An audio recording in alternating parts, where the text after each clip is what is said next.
Higher education में new education policy लागू होने के पश्चात सबसे महत्वपूर्ण समस्या उभर कर विद्यार्थियों के सामने आई।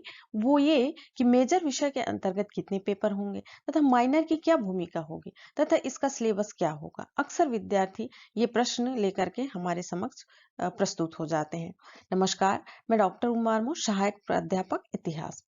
आज हम जिस टॉपिक को डिस्कस करने जा रहे हैं वो ये कि बीए प्रथम वर्ष यूजी में अगर आपका विषय इतिहास मेजर के रूप में है तो उसमें प्रश्न पत्र 2 होंगे अथवा नहीं होंगे। इसका सिलेबस क्या होगा उसके उसके संबंध में हम डिस्कस करेंगे। बीए प्रथम वर्ष में अगर आपने इतिहास विषय को मेजर के रूप में चुना है और अगर आपने इतिहास को माइनर के रूप में चुना है तो उसके कितने पेपर होंगे आज हम डिस्कस करने वाले हैं।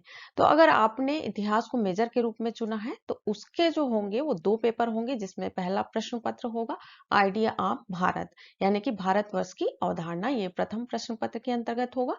और उसका सेकंड प्रश्न पत्र जो होगा वो प्राचीन भारत का इतिहास आरंभ से 1205 ईस्वी तक का, ये द्वितीय प्रश्न पत्र के अंतर्गत होगा। और यही द्वितीय प्रश्न पत्र जो है अगर आपका सब्जेक्ट माइनर है, माइनर विषय के रूप में आपने इतिहास को चुना है तो उसका जो सब्जेक्ट होगा वो एक ही प्रश्न पत्र के अंतर्गत आएगा जिसे हम एकल भी कहते हैं।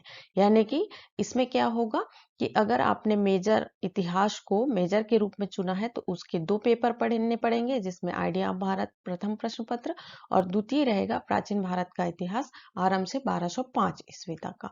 अगर आपने इतिहास को माइनर के रूप में चुना है तो जो है उसका एक प्रश्न पत्र होगा एकल। ओके। और अगर आपने मेजर चुना है तो उसके कितने प्रश्न पत्र होंगे? 2। तो ये आई होप आपको समझ में आ गया होगा।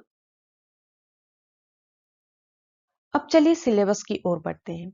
तो अगर आपने मेजर के रूप में आइडिया ऑफ भारत को चुना है तो आइडिया ऑफ भारत का सिलेबस क्योंकि न्यू है इसलिए आपके साथ शेयर करना जरूरी है, क्योंकि इसी में बच्चे सबसे ज्यादा कंफ्यूजन क्रिएट करते हैं।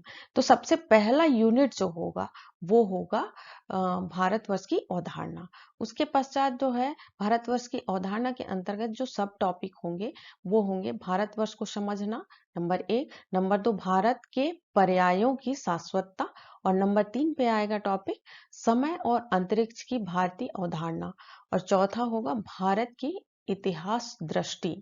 अब पांचवा जो बिंदु होगा इसमें वो भारतीय साहित्य का गौरव, जिसके अंतर्गत वेदांग, उपनिषद, महाकाव्य, जैन एवं बौद्ध साहित्य, स्मृति, पुराण आदि का अध्ययन करेंगे।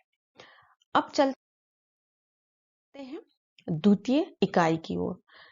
इसके अंतर्गत भारतीय ज्ञान परंपरा, कला एवं संस्कृति होगा, जिसमें हमारे जो बिंदु होंगे इसके अंतर्गत वो होंगे प्रथम भाषा लिपि का विकास, ब्राह्मी, खरोष्टी, पाली, प्राकृत, संस्कृत, तिलगिरी आदि। उसके बाद दूसरा बिंदु जो आता है भारतीय कला एवं संस्कृति की प्रमुख विशेषताएं। तीसरा बिंदु इसके अंतर्गत जो है वो है भारतीय शिक्षा प्रणाली। और चौथा बिंदु इसका रहेगा भारतीय शौर्य की नैतिक परंपरा। ये हमारा द्वितीय इकाई के अंतर्गत इसको पढ़ेंगे। तृतीय इकाई में क्या है? धर्म, दर्शन और वसुधैव कुटुंबकम। तो पहला बिंदु जो है वो है धर्म एवं दर्शन की भारतीय अवधारणा। इसका दूसरा बिंदु है वसुधैव कुटुंबकम का सिद्धांत, जिसके अंतर्गत हम पढ़ेंगे मनुष्य, परिवार, समाज और विश्व। और तीसरा बिंदु है राजनीति और शासन। चौथा बिंदु इसका रहेगा जनपद और ग्राम पंचायत स्वराज्य की अवधारणा।